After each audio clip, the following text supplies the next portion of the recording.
School time for Sammy.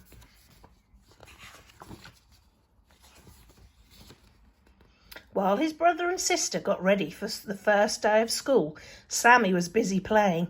He climbed his favourite tree and swung from branch to branch. Pushing books into his satchel, Fred called up, "You're old enough to go to school this year, Sammy." "I don't want to go to school. I want to stay at home and play," replied Sammy.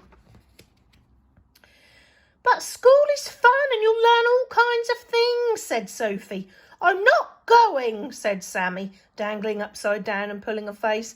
"I already know everything. I know how to climb all the tallest trees and I can swing really fast, so there, catch me if you can."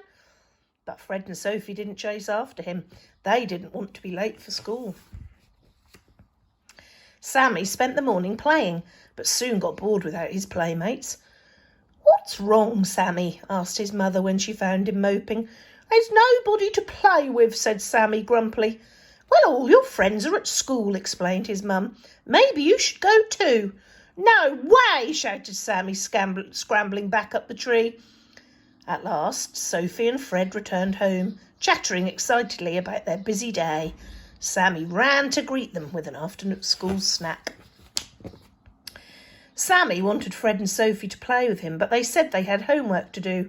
Sammy did not want to be left out. "I can do homework," he said, climbing onto a chair and joining them at the table. "How many days are there in April?" Fred asked Sophie. 25 zillion, shouted Sammy, trying to help.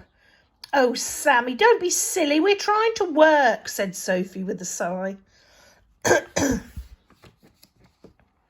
When Sammy's friend Jack came to visit, he was full of news about his new school. "The teacher is really nice and I've learnt lots of important things," said Jack proudly. "I know what 2 plus 1 plus 2 is." "So do I," said Sammy, trying to count on his fingers. "What is it then?" asked Jack. It's a lot," he answered. "You don't know," exclaimed Jack.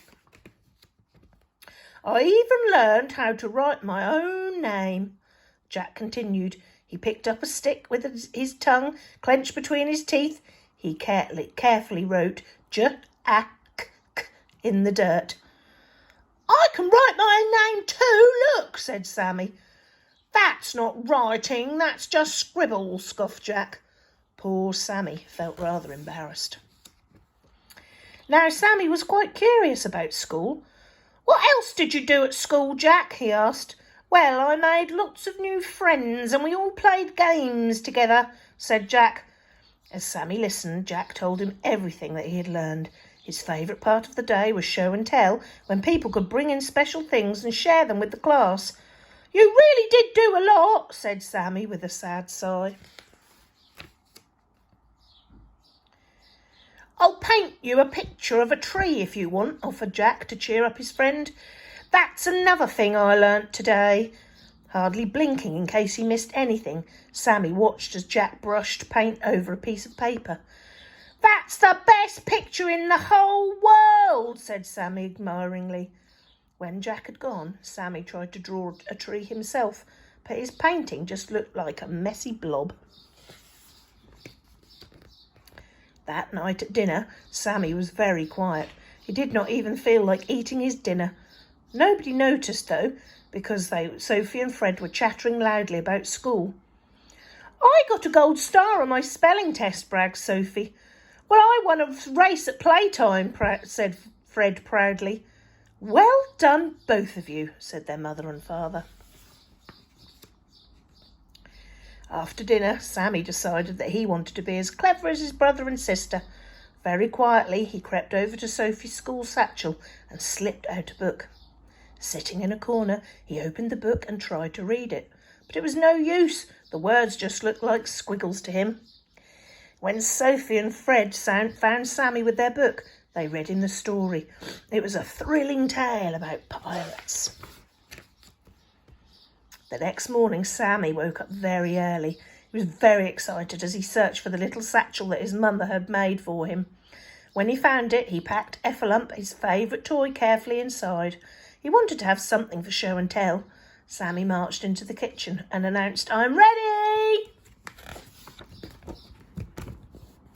Sammy's family looked up in surprise. "Ready for what, Sammy?" asked his father. "I want to go to school after all," declared Sammy. "I want to learn how to read and write and count and draw beautiful pictures." "That's wonderful," said his mother. "But first you need to have some breakfast." After breakfast, Sammy set off with Sophie and Fred, walking at a very quick pace. "I'm already a day late for school," said Sammy with a grin. "I don't want to miss any more."